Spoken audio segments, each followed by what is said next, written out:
안녕하세요. 산학협력 프로젝트 케어스케어팀 발표 시작하겠습니다. 목차는 다음과 같이 진행하겠습니다. 저희 팀은 박동민, 김송훈, 이진희 팀원으로 구성되어 있으며 멘토로는 이주식 교수님, 신동호 CTO님께서 도와주셨습니다.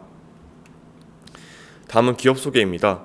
케어스케어는 모두가 서로를 케어하는 세상을 꿈꾸다 라는 슬로건을 바탕으로 임상시장을 케어하는 도지이즈, 진료시장을 케어하는 아임파인 등 다양한 서비스를 운영하고 있습니다. 다음은 과제 배경입니다. 기업은 사람들이 잘 활용하지 못하는 기능은 무엇인가와 같은 서비스 개선의 근거가 되는 데이터를 얻기 위해 기존의 GA4를 연결했으나 개발 인력 부족으로 인해서 어떠한 의미 있는 데이터도 얻을 수 없었습니다. 따라서 산학협력 프로젝트를 통해 서비스 개선의 근거가 되는 데이터를 수집하고 이를 시각화하기를 요청하셨습니다.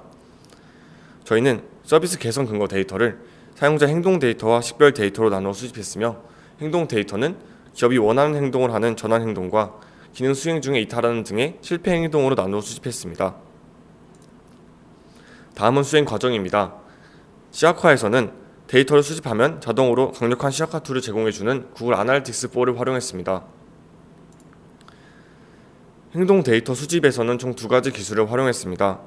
구글 태그 매니저는 개발 코드에 접근하지 않고 추적 코드 삽입이 가능하다는 장점이 있었으나 추적 코드가 많을수록 부정확하다는 단점이 있었습니다.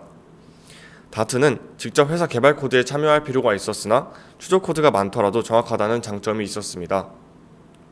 각 두 가지 기술은 서비스 용도에 따라 효율적인 방식을 택하여 활용했습니다.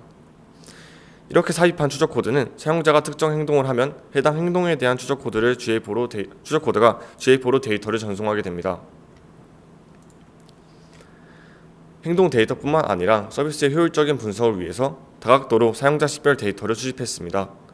첫 번째는 실제 사용자 수 추적입니다. GA4를 통해 사용자 수를 살펴보니 웹사이트를 잘못 들어오거나 로봇이 다녀간 경우도 포함되어 있다는 것을 알게 되었습니다. 따라서 이러한 경우를 제외하기 위해서 체류 시간을 측정했습니다. 코드를 통해 페이지가 로드돼서 언로드 될 때까지의 체류 시간을 측정했으며 그 사이 백그라운드로 이동하거나 아무런 행동도 하지 않는 경우를 추적하여 체류 시간에서 제외했습니다. 두 번째는 첫 방문, 재방문 추적입니다. 첫 방문 시와 재방문 시 사용자의 행동 패턴을 나누어 파악하기 위해 수집했으며 웹사이트의 로컬 스토리지를 사용해 첫 방문 시 기록해 둠으로써 구현했습니다. 세 번째는 유입 경로 추적입니다. 레퍼러의 이전 페이지 정보와 URL, 다이나믹 링크의 쿼리 데이터를 GA4로 수집하여 유입 경로를 자세하게 분석했습니다. 이를 통해 어떤 병원에서 QR코드로 앱을 다운받은 것인지와 같은 다양한 유입 경로에 대해 분석할 수 있게 되었습니다. 네 번째는 성별 정보 추적입니다. 효율적인 마케팅을 위해서는 성별과 같은 정보를 전환 행동에서 수집할 필요가 있다고 생각했습니다. 따라서 추적 코드의 매개 변수로 성별 값을 추가하여 전환 행동에 대해 성별 정보를 얻을 수 있도록 설정했습니다.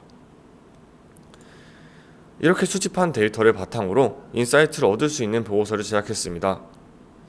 GA4의 탐색 보고서 기능을 활용했으며 세그멘트, 측정 기준, 측정 항목을 조정하여 원하는 정보를 얻을 수 있는 보고서를 제작할 수 있었습니다.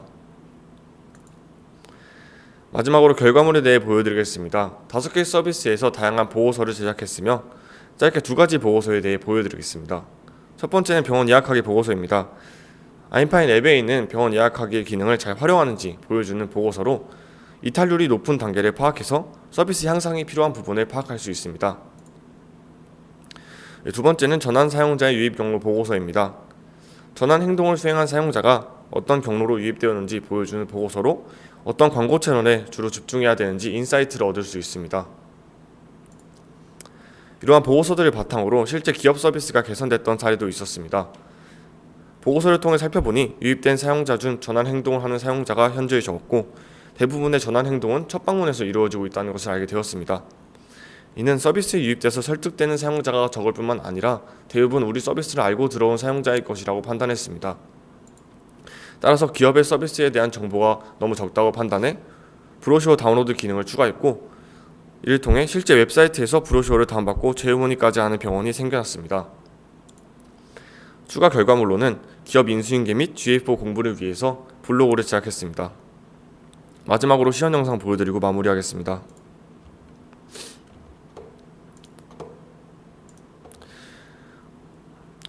다음은 아임파인 앱에서 병원 예약할 기능을 수행하는 과정입니다.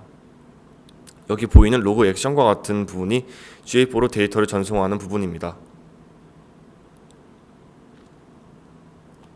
이렇게 수집된 데이터들은 GA4의 탐색 보고서 기능에 들어가면 이렇게 시각화된 보고서를 확인할 수 있습니다. 이상으로 케어스퀘어 팀 발표 마치겠습니다. 감사합니다.